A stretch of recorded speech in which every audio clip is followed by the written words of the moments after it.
Ladies and gentlemen, Gary Moore.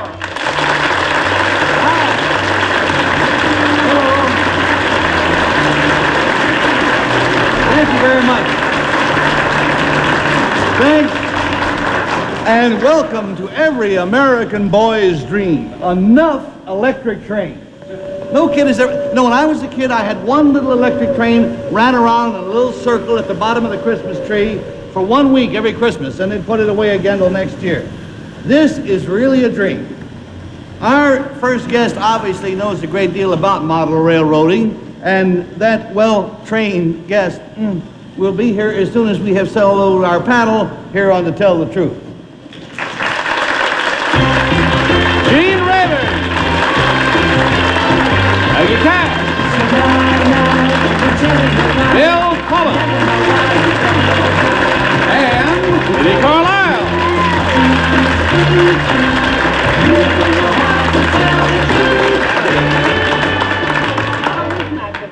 Wouldn't Henry Morgan blow his mind? He would indeed. He would. Bill Cullen just said to me, I'll work for a year for free if you'll give me one. Yeah, look at that. I want to tell you, those are some trains. Welcome, Gene Rayburn, and Thank welcome you. the rest of our panel. Delighted to have you here. We have to go to work. Let's meet the owner of these marvelous trains. Oh, boy.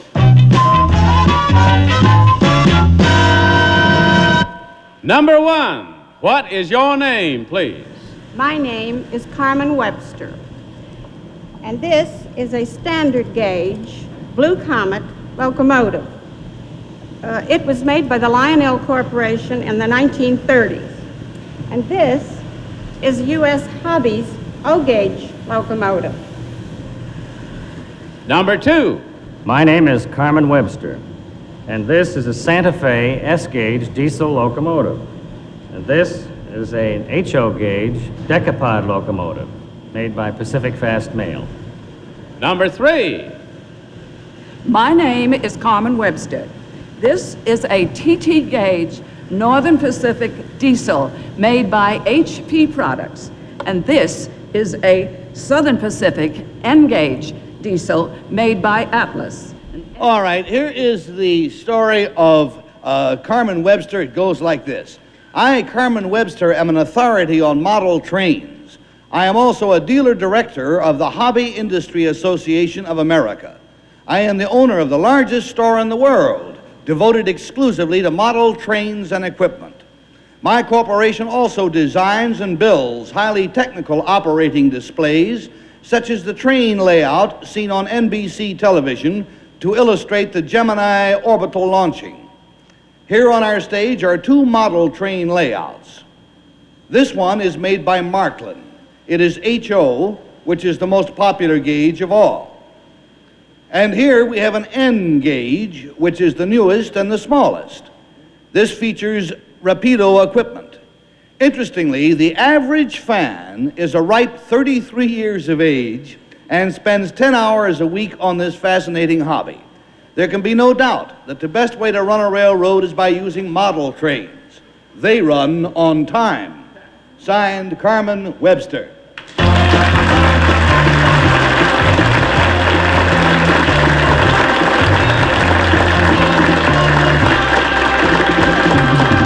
And panel, if you think you don't have room for a layout such as this in your home, let me show you. Can we get this camera 3 in here, Paul? We got a picture, a little light on. Okay, look at this now. You won't believe it. Little turntable. Look at this. I want it. What's fascinating, panel, I'm sure you take can't it. see it from there, but the central connection, the central circuit here, the whole thing goes around the perimeter of a silver dollar. That's sensational. Isn't that something? Is that for sale? That is not for sale. Or maybe it is for enough money, who knows?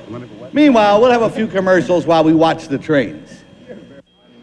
Now remember that all three of these honest-looking folks claim to be Carmen Webster, and before we start the game, we're going to have to stop all the trains, because we just can't hear ourselves think with the trains going. Oh, the Long Island Railroad. Well, now that things have hushed down, let's start the questioning with that old rail splitter, Bill Cullen. I love this. Number three, was there ever a time when there were more than two tracks used, two rails used for a train? More than two tracks for a train? Two rails, yes, so a left and a right rail. Not that I know of. Number one, may I ask you how the power is supplied? The power has to go into the engine and it has to come back out again. May I ask you how the power is applied to the engine, number one? It goes in through the rail, And where does it go out, number one? through the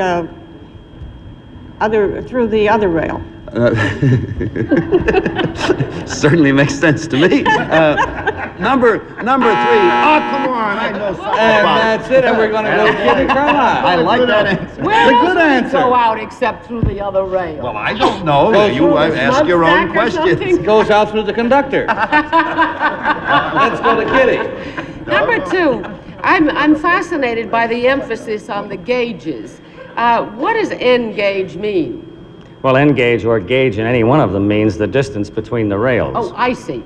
Now, number three, there was a big problem in Europe because a very large railroad had a different gauge from most of the rest of Europe. Do you know what that was? Offhand, I don't know. Number two, what was the gauge of the Trans-Siberian Railroad? Do you know? 5 feet 6 inches. And what was the rest of the European tracks? The rest of it 4 feet 8.5 inches. Oh, my goodness. There you go. We go down to Gene Rayburn. Yes, sir. Number three, how did they arrive at H-O and N? What do those things mean, actually? Well, you mean the name, the designation? N simply is the initial of Nordstrom, which is the man that, the manufacturer. And HO is half of H. H-O is half? Half of O, I beg your pardon. HO is half of O. That makes sense too, Bill, doesn't it? Yes, I like that. I like that. Number two, you know where are you from, Carmen Webster, number two? From New York. Well, you know where the Flatiron Building is? Yes, I do. There's a big hobby shop in that neighborhood somewhere. Can you pinpoint it for me? On 45th Street? That's correct. All right. He says on 45th Street. Yeah, that's what he said. All right, Peggy Cass, we go to. Number one, is this an American hobby or do European kids do it too? It's an international hobby. Thank you. Well, then number two, when a European child buys a set, do they have to get a whole other set for the Trans-Siberian Railroad? Or do they make, how do they do that? Not much of that is being done today. They're staying with the 4 feet 8.5 inch gauge. Thank you. Number three, how much is one of those engines? Oh, depending upon the condition, they would range from $10 to a couple of thousand, perhaps. Wow. Number one, can you crash these things? I used to love to crash my brother's trains. I mean, do they get hurt if you crash them much? Well, it all depends. I mean, anything as small as that is fragile, but they take a lot of abuse. Ding, dinger, dinged. And that means we have to mark our ballots, and we mark them for number one, or number two, or number three. We pay $50 for each wrong vote. We pay $500 if nobody comes up with the right answer. And Bill Cullen, who is an expert on this, he thinks, you want to vote? Well, number two didn't remember the old 3 rails that the Lionels used to be, and number one wasn't too sure about where the power went out, although she was right. It goes in one rail and comes out another, I do believe. So on that basis, Just hold your ballot up because we can't see it in the I record. voted for number 2. All right. And we go to Kitty Carlisle. Well, number two was very glib about the difference in gauge of the Russian railroads and the European, but I think it's backwards. I think the Russian gauges were smaller. I'm sure I'm wrong. And the Flatiron Building, is that on 45th Street? Oh, no, it's way down. So he said it was on 45th Street, and I didn't think that was true. And although I didn't believe that the power goes in one ear and out the other, so to speak, in the railroad, I voted for number one. Right. There's a 1 and a 2. Hold your ballots up high so we can see them, panel. And we go to Gene Rayburn, please. This is a tough one, Gary. It is. Because number one, I suspect, when she realized she was lying, she went all... And number two, he said a couple of things that were wrong, but I just couldn't bring myself to vote for a woman in a case like this, so I voted for number two. Male chauvinism rears That's right. its ugly head again. That's why we got women's 2 lib. 2s and a 1, and we go to Peggy. Well, I thought number one gave all the right answers, and not only that, when the other people were saying what those engines were over there, she was going under her, so that either she'd committed it to memory or she knew and she was trying to help them say it. So I voted for one. All right, there you go. The votes are all in. Will the real Carmen Webster please stand up?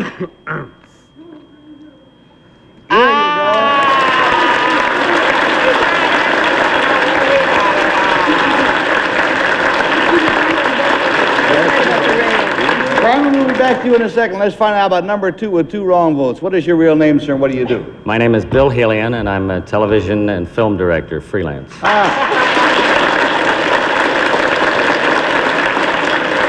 Number 3, I'm afraid that third rail did you in. What is your real name and what do you do? My real name is Lou Daly, and I'm a personnel executive for the New York Telephone Company.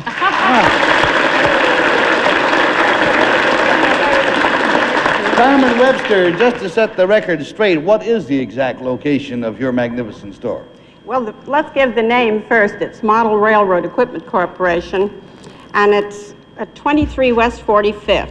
Very easy to remember, 2345. We heard you the first time. Thank you, Carmen, very much. Yes, Bill. Excuse me, but before the show, I was given a sealed envelope here, and I was told that I was to interrupt you on cue from our producer. I've just gotten the cue, and reveal the contents at this time. So that's ouch. What is this? I don't know. Something he bought in an alley in France? I do not know what is in here, Gary. I swear. It's sealed. So if it's libelous. All right. While the staff... Are you reading something? I'm reading what it says right here. Yeah. While the staff was planning this railroad spot, for to tell the truth, we received a letter. Hold up letter. You received a letter? We received a letter from a viewer named Edward Chase of Brattleboro, Vermont, and along with his letter, he sent an article from Model Railing magazine, October 1941, some 30 years ago. It featured a story about a radio idol who was also a serious model railroader. The radio idol's name was and is Gary Moore. And you see, and we have reproduced the pictures and the captions from that article. By the way, this envelope was sealed so you, Bill Cullen, oh, that's me, wouldn't know about the railroad spot. That's true, and I didn't, and I voted for the wrong person.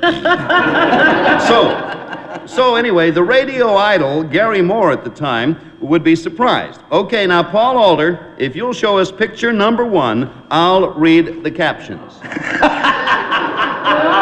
And here's the caption. It says, operating one train was as simple as pie, says railroader Gary Moore. Would you believe? Did you say that? Simple sure I did. Like it says Easy there. as rolling off a log. Paul, could I see the next one? There you are. Even 2 trains could be manipulated without any chance of disaster, said our hero. Oh, Smug. do you notice how young those trains look, Gary? Oh, can we see number 3? Then I tried 3. It was so simple, the caption continues, I bragged I could do it blindfolded. May we see the next one, Paul, please? And there you go. Someone took me up on my big talk and tied a handkerchief over my eyes. I was seated at the controls and 3 trains were started out. And now, if you're ready with this, I assume the last one, crash, bang, you could hear it a block away. I jerked off the handkerchief and saw all 3 trains piled up into one grand mess. Bill makes one witty, highly amusing comment, it says, and allows Gary to resume the show. Gary, do you notice how young those trains look?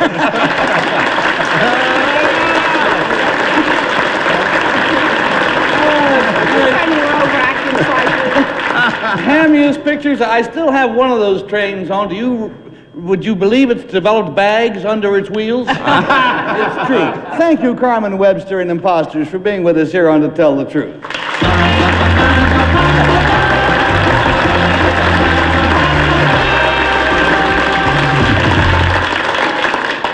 Thank you, Bruno. That was fun seeing those things.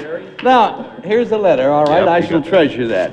I guess we must go ahead. Our next guest is a great man with a knife and fork, and we'll meet him right after a few tasty commercials. Now, panel, many of you fancy yourselves, and no doubt are, well-traveled gourmets. Let's take a look at something special here. These are menus that belong to our next guest, and he has eaten at each of those restaurants, but this represents only a tiny, tiny portion of the total number of restaurants that he has visited. And now let's meet the man who likes to eat out.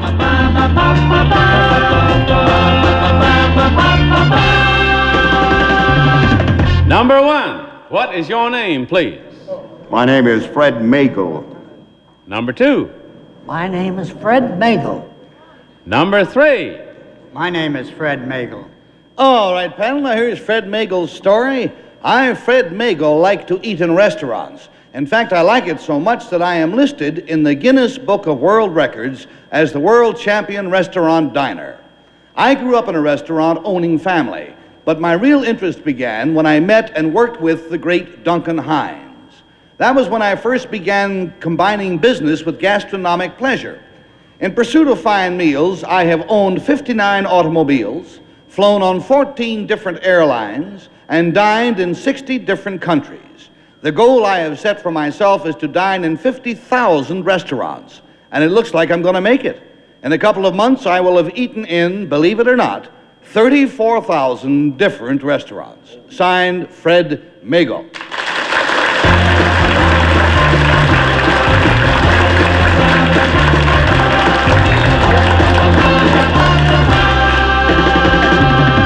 And we'll start the questioning with a lady who will eat anything that doesn't bite her first. Kitty Carlisle. Right. Number one, are you married? No, unfortunately, I'm not. So you never eat at home? I don't think I could because we have a city ordinance that prevents a second kitchen in a single dwelling house.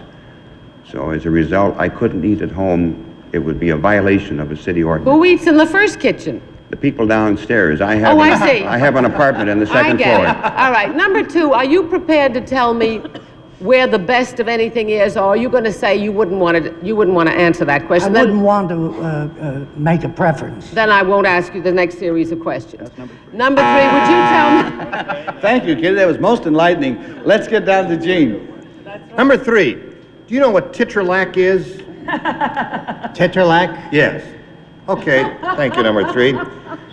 Number 2, how can you do this? I mean, have you got a cast iron stomach? No, but I've never had a weight problem, and I work out. I'm a weightlifter, actually, as a hobby. I lift weights. Yeah, what do you weigh, number 2? I weigh 131. What's the heaviest you've ever lifted? I've lifted 185 pounds. Wow. I do that every day, 7 days a week. Every morning he jumps out of bed and lifts himself up over his own head. Let's go to Peggy. And number 3, I'm just going to ask you about restaurants, which I figure you must know. Could you tell me where is Brennan's? Brennan's? No, number 3, Brennan's. Yes. Yeah. I believe you're referring to Brennan's in Chicago. Thank you. And number 1, where's the London Chop House? London Chop House is in Detroit. And thank you. Number 2, where's Lockober's? Lockober's is in Boston. Thank you. And number 1, where's Joe's Stone Crab? You got me, lady, over a barrel. I'm sorry. Thank you. Well, number 2, where's Perino's? Perino's is in New York. Thank you. And number 3, do you know where the Mirabelle is? The Mirabelle is in New Orleans. Thank you. And we go from there to Bill Cullen. Well, now, number 1, where is the world-famous China song? World's famous China song? China song, yes, sir. It's an Oriental restaurant. No? Sorry. Well, number 2, could you tell me what titralac is? Because I am anxious to... I've never eaten it. You have never... Number 1. Number 1.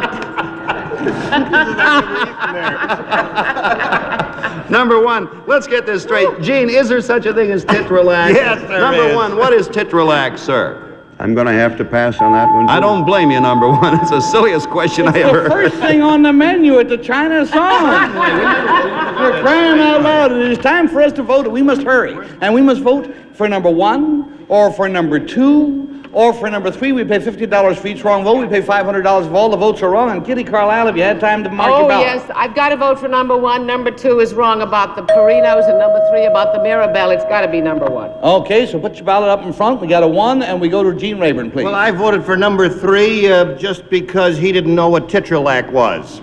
All right, then let's go to Peggy. Yeah, but he didn't know Brennan's either. That's right. And number 1 didn't know Joe's Stone Crab, but he knew everything else because number 2 was wrong about someplace. I eat everywhere. Suppose it turns out to be nobody. All right, Bill Perinos. Cullen, who are you going to do? And I voted for number 1. I voted for number 1 because... 3 of you are for number 1, and 1 is for number 3. The votes are in. Will the real Fred Magel please stand up? There you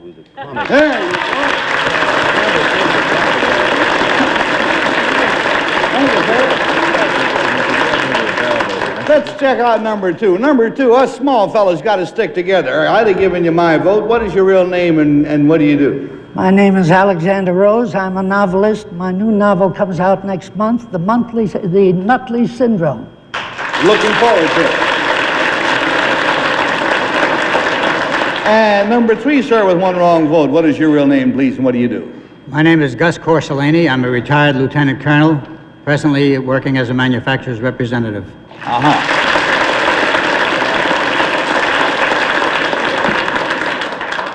May I ask you, Mr. Magel, how much do you spend a year for Pepto-Bismol? I don't use Pepsi-Bismol. I use Alka-Seltzer. But you must have to use something, I'll tell you. No, I'm going to be frank with you, Gary. You're such a gentleman about this whole thing. I have a very good digestive system. I use very little antacid. Delighted to hear it, sir. We have to wave goodbye to everybody. Our time is out. Thank you, Fred. Thank you, imposters, for being with you on To Tell the Truth.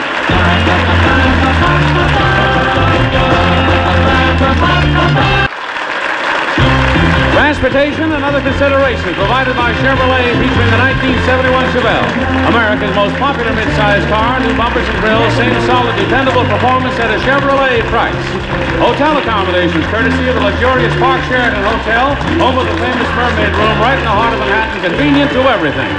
Prizes or product mentions were furnished and or paid for by the manufacturers or supplier of the products or services identified on this program.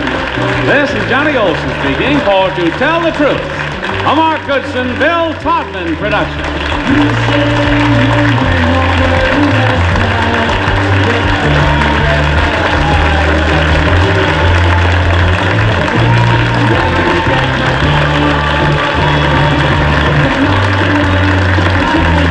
Get ready to match the stars with the star-studded Big Money Match Game coming up next here on Game Show Network.